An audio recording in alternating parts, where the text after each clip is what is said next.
I'm Sharon Goldberg. I'm an internal medicine physician. I've practiced medicine for 21 years, and my background is mostly academic, internal medicine, hospital-based, clinical research, and medical education. I'm a certified Microsoft small business specialist. I worked on space station designing the cabling system for the airlock module, where I was responsible for EMI/EMC analysis, which is electromagnetic interference, electromagnetic compatibility. I am a professor in the Department of Epidemiology, Biostatistics, and Occupational Health, and I teach there both toxicology and health effects of electromagnetic radiation. My name is Daphne Tachover, and I'm the founder of an organization called We Are the Evidence.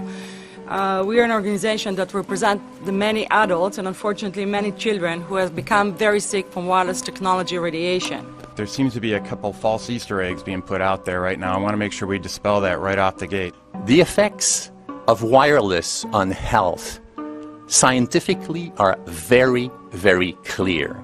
So it's always pushed back to the definition of an acceptable level of radiation. And that's what this is, by the way. This is about radiation. Wireless radiation has biological effects, period. My name is Dr. Angie Kolbeck.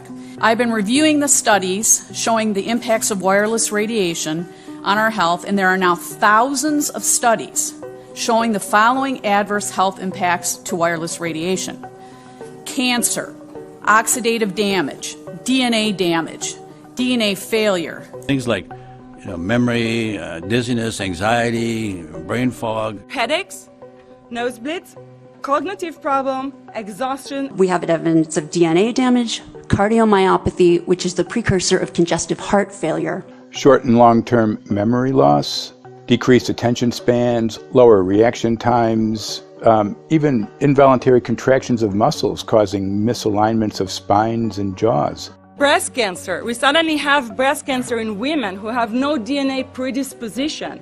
Disrupted immune function and change in stress proteins, reproductive and fertility effects. There are dozens and dozens of studies that show beyond any doubt what this radiation is doing to our sperm.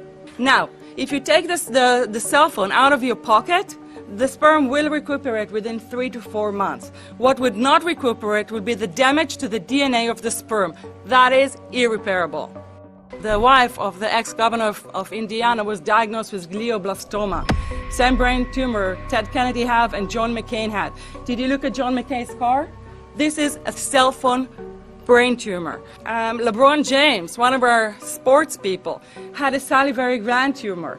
That is another cell phone tumor. You didn't hear about it because immediately after that was discovered, he was paid by Samsung to become their spokesperson.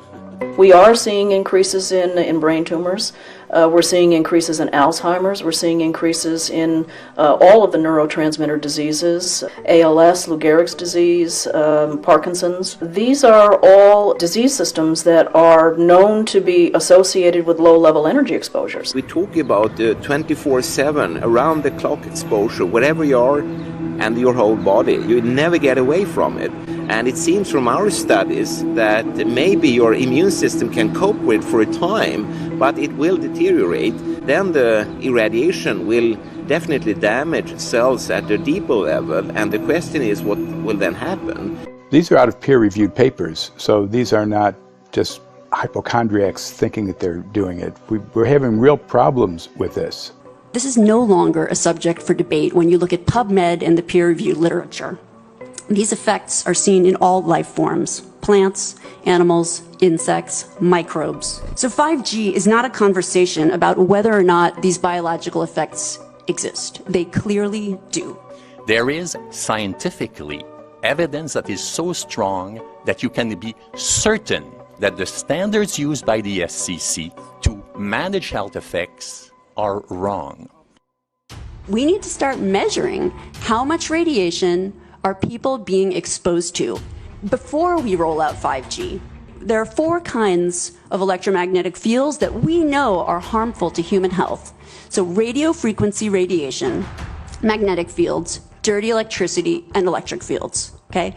Our exposure, any given person, and all humans are affected by EMFs. What is our exposure? In a day, it's not one cell phone.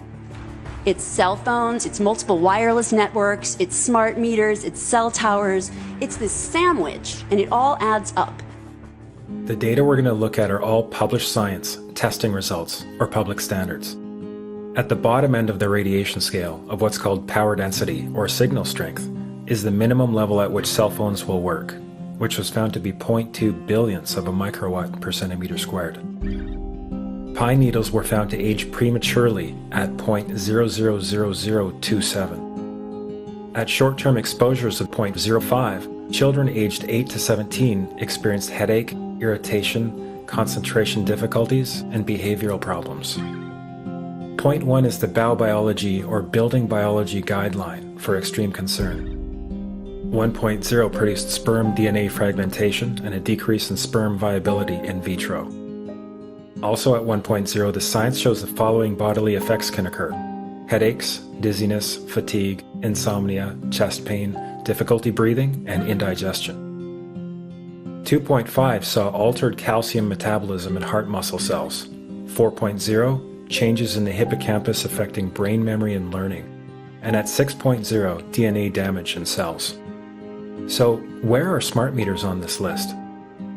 Electrical Power Institute in December 2010 measured a single Itron smart meter with pulses up to 7.93 microwatts per centimeter squared.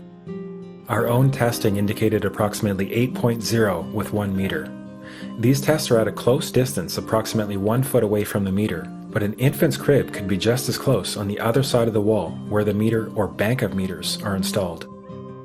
Even though there are all these known health effects at levels far lower, Switzerland, Liechtenstein, and Luxembourg see fit to set the standard at 9.5. And China, Poland, and Russia, 10.0. This is the same level at which behavior has been altered, producing reflexes of avoidance following 30-minute exposures. A room of 12 smart meters, very common and even a conservative number in an apartment building, tested at 19.8 microwatts per centimeter squared. This is hundreds of times higher than levels which clearly indicate harmful effects. So, how can utilities and governments get away with forcing these devices on everyone? This is how. In Canada and the US and several other civilized countries, the safety limit is set at 600 to 1,000 microwatts per centimeter squared. This so-called safety limit is literally tens of thousands of times higher than levels which are known to damage health according to peer-reviewed published science. The radio frequency radiation work that we did was supported by Motorola. The relationship was really very cordial and very stress-free, but only up until we started generating data. These folks were very, very upset and began to talk about how are they going to handle this, what sort of spin can we put on this, what can we expect from this, and from that point on the relationship changed. What we saw was that Motorola began to exert more and more control over the work, telling us what to do, telling us how to write abstracts, what to say in the abstracts, what to say in the papers, how to do the work. No, don't do this. Yes, do it this way. This was unacceptable. I had completed our study of DNA damage, and I submitted the final report to Motorola. They simply weren't willing to accept my interpretation of my study, my evaluation of my study, my knowledge of science at that point, and tried to urge me not to publish the study. So in our first slides, what we see is normal cells, and the structure of the cells is intact and sound. This is what we would expect from a normal sample. So after 2 minutes of exposure in front of the smart meter at about 1 foot away, we see a totally different story. Sample 1, you can see a lot of degradation in the cells. The cell walls have been broken, and you see changes in the cells which are called mycoplasma. It shows a mutation to the cell. In the second sample, we see a different type of degradation to the cell membranes. You can see a corrugation here. This is called bottle cap formation, and it's known that this occurs due to oxidation or exposure to free radicals. So this third subject When we did her sample, she had to be pulled away from the meter after 45 seconds because she complained about an increasingly severe headache. And here you see a phenomenon called rouleau, where the red blood cells are stacking up, which makes it very difficult for the blood to deliver oxygen to the tissues as they would be their normal function. Every single one of these is a degradation. Every single one of these shows a trauma to the blood cells, and that came from something, and the only variable was the smart meter. The good news in all this is the patient and the blood can return to normal once they have been removed from the influences of these stressors.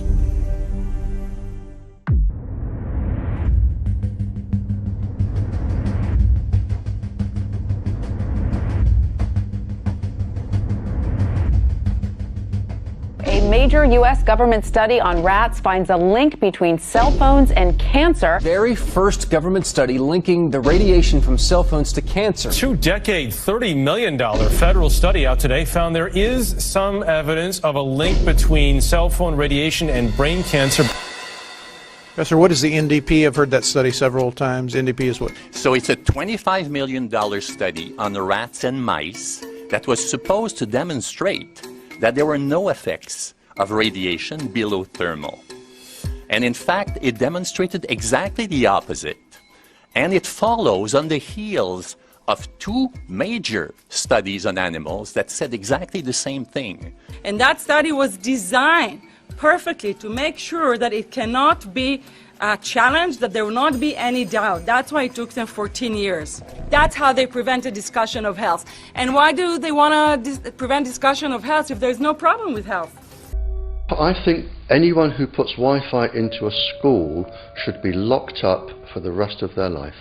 I really do. I think they're not fit to walk on the surface of this planet because they haven't looked at the research, and whatever incentive they have, it is not worth the genetic problems that parents are going to face with their children when they're born.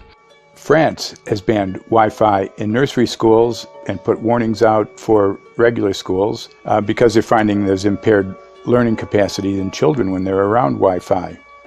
And they have to put up warning signs where they put Wi-Fi transmitters.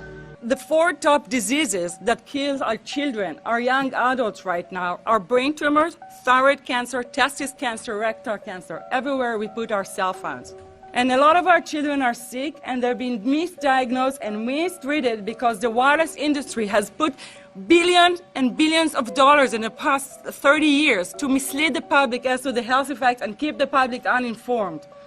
The problem with 5G is that they're planning to put out tens of millions of these antennae all over the place without doing one single biological safety test. Are you implying possibly that we, the consumers, are the guinea pigs since they haven't really done tests to see the effects in a smaller setting? I mean, that's not an implication, it's a statement. We are, yes. Cancer is not the main concern that I have. I'm really concerned about sperm count and about effects on pregnancy. How many of you know that 1 in 6 American couples is unable to have a child when they want to? How many of you know that last year the birth rate in this country dropped the most that it ever has in recent history, 3% in a single year? People look at the sperm, and people use cell phones, and the sperm, usually sperm swim, and they swim straight. But if you expose them to radio frequency, mobile phone waves, they swim in a circle. Martin Paul says, putting tens of millions of 5G antennas without a single biological test of safety has to be about the stupidest idea anyone has had in the history of the world. So assessing all this, we have experts in various fields: military EMF weaponry, biological effects on humans, firefighters that are getting cognitive impairment by being there in them, countries that are banning these sort of technologies around schools because of the impairment to cognitive. Let's weigh that up in light of what Rudolf Steiner said in 1924 about just mere radio causing the impairment of cognitive functions on people, that they can receive news from around the world, but they can't understand it as well because of the effect of the electricity. we have to say, something smells sinister here.